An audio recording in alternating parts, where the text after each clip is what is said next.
Hello student, how are you? Fine. Okay.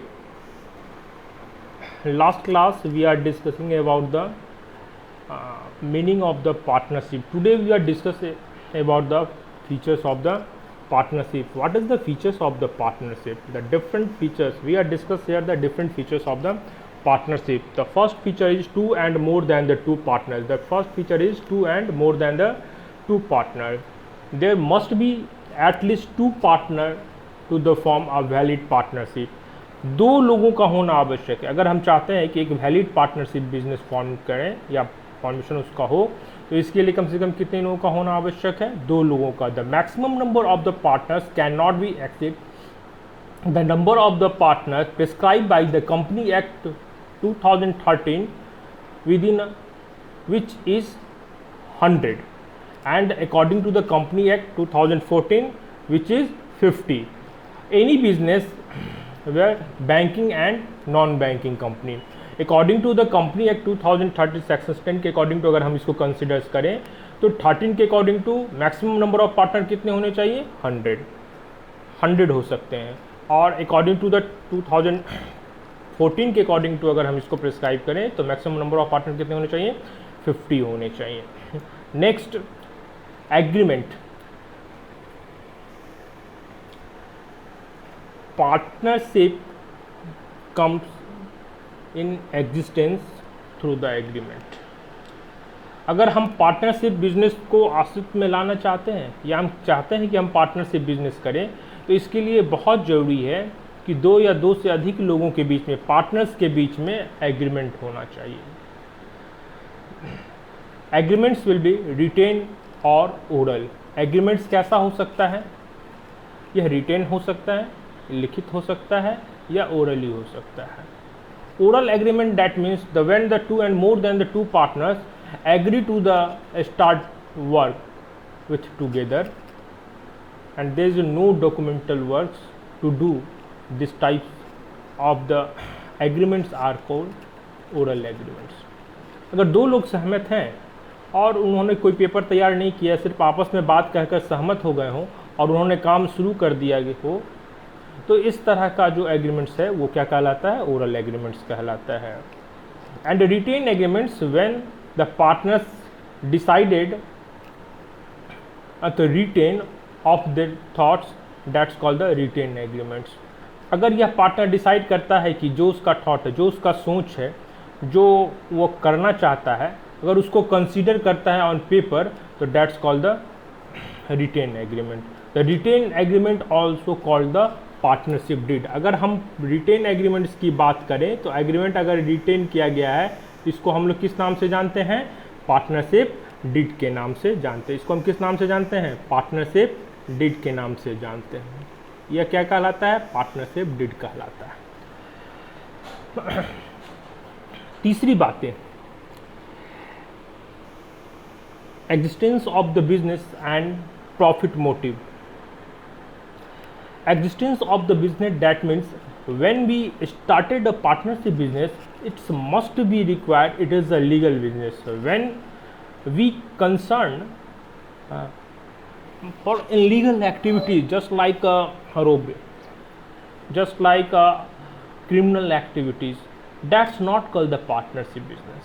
Only when we decided to the legal activities, that types of the business are called partnership. That means a partnership business have a legal aspect. कानूनी रूप से उसको हम लोग जानते हो या कानूनी रूप से वो क्या हो? वैलिड हो. लीगली उसको जो है हम वैलिड कह सकें, तो इस तरह का बिजनेस का होना आवश्यक है. पहली बात, या कह सकते हैं कि अनफेयर एक्टिविटीज़ के लिए कंसर्न करना पार्टनरशिप बिजनेस नहीं कहलाता. दूसरा, प्रॉफिट मोटो. इसके साथ साथ लीगल होने के साथ साथ यह भी ज़रूरी है कि इसका इंटेंशन जो है बिजनेस का, प्रॉफिट अर्निंग करना होना चाहिए. अगर इसका इंटेंशन प्रॉफिट अर्न करना नहीं है, वेलफेयर है, चैरिटीज़ है, तो हम इस तरह के बिजनेस को पार्टनरशिप बिजनेस नहीं कह सकते हैं. A joint ownership of the some properties by itself can not be called the partnership. अगर दो लोगों का कोई संपत्ति है और उसमें जॉइंटली है वो, तो हम कह सकते हैं कि इस तरह का जो कंसर्न है वो पार्टनरशिप नहीं कहलाता, क्योंकि इसमें हम जॉइंट एफर्ट है, हम देख रहे हैं संपत्ति दोनों का मिला हुआ है और इसमें 2 लोगों का हक है, एक से अधिक लोगों का हक है। तो इसलिए हम ये नहीं कह सकते कि ये बिज़नेस जो है या इस तरह का जो एसेट्स है वो पार्टनरशिप है। हम पार्टनरशिप कब होगा, एक तो उसका लीगल एस्पेक्ट होना चाहिए उस बिज़नेस का, और दूसरा उसका नेचर क्या होना चाहिए, प्रॉफिट शेयरिंग नेचर होना चाहिए। Next, business carry well all. Business partnership business को जो है, बिजनेस किसके थ्रू कैरी करना होगा, पार्टनरशिप बिजनेस को या तो सभी साझेदार मिलकर कैरी करते हो या एक साझेदार मिलकर कैरी करते हो। कल भी हम बात किए थे इसके ऊपर लास्ट वीडियो में भी, कि partnership business carry by all, हर एक साझेदार मिलकर व्यापार को चलाए, या हर व्यापार में जो साझेदार है वह अपने अकॉर्डिंग टू या अपने आप में मिलकर, सारे साझेदार मिलकर इसको डिसाइड करें कि बिजनेस कैसे चलाना है, और फिर वो जॉइंट एफर्ट के थ्रू बिजनेस चलाएं, या किसी एक को रिप्रेजेंटेटिव बनाएं, एक साझेदार को बिजनेस में इन्वॉल्व करें और उसको रिप्रेजेंटेटिव बनाएं बिजनेस का, और फिर वो बिहाफ ऑफ ऑल पार्टनर्स वो बिजनेस को जो है वो कैरी करे। तो इस तरह का बिजनेस भी क्या कहलाता है, वो पार्टनरशिप। तो पार्टनरशिप बिजनेस में क्या होता है, एक व्यक्ति भी बिजनेस चला सकता है और सारे साझेदार मिलकर भी बिजनेस चला सकते हैं। नेक्स्ट है relationship of the partnership, principal and agent.